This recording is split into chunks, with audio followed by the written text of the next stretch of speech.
Hello, everyone. Today we're going over section 1.2, chemistry and matter. Um, we're going to compare and contrast what mass versus weight, and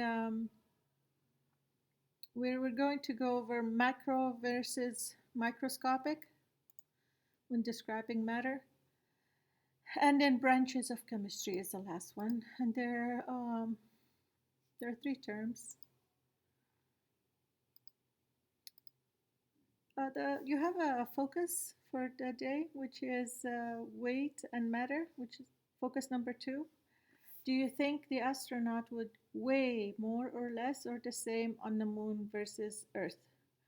Now, on the moon, it's much less than the Earth. And second question is, do you think the astronaut's mass is more or less or the same? Now, moon person would person's mass on the moon and the earth would be the same, and it's due to gravitational. um, the mass is the amount, but the weight has gravitational pull, so it changes since the moon does not have any gravitational pull. So a person Attention students, may I have Arlene Rivas report to the health office? Arlene Rivas, thank you.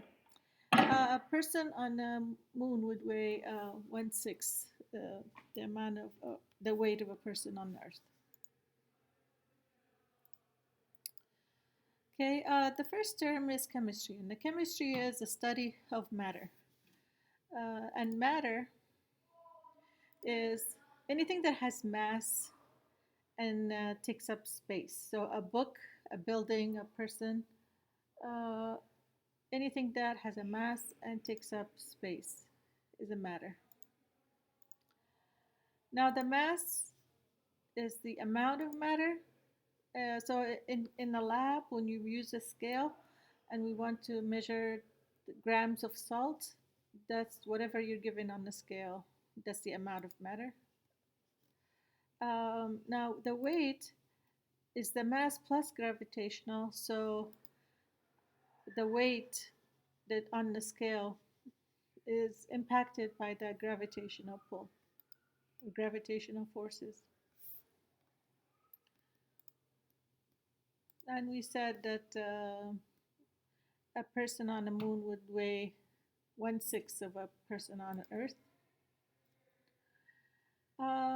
So now the matter, uh, what you observe on a macro scale, just with your eyes without microscope, a chemist would be able to describe on an atomic level. Okay, you might see these two test tubes with water in them during electrolysis, but a chemist would understand that during electrolysis, water is being separated into hydrogen and oxygen.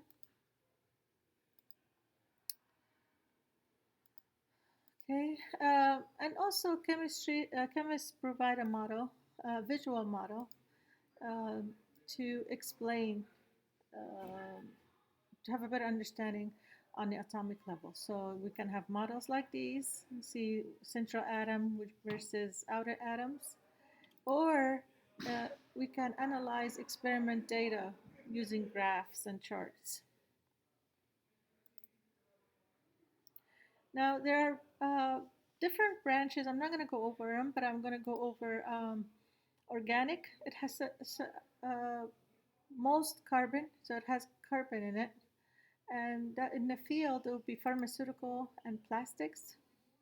In organics, it has no carbon in it, and it has to do with minerals, metals, non-metal semiconductors. Analytical, which is my field, so it's a composition um, of substances, purity of the air, quality control, and food nutrients, for example. Um, there's one more that I wanted to cover, which is environmental and the pollution. They study the pollution of the air and biochemical cycles, and that's that for first section. Okay, thank you. I'll see you next time.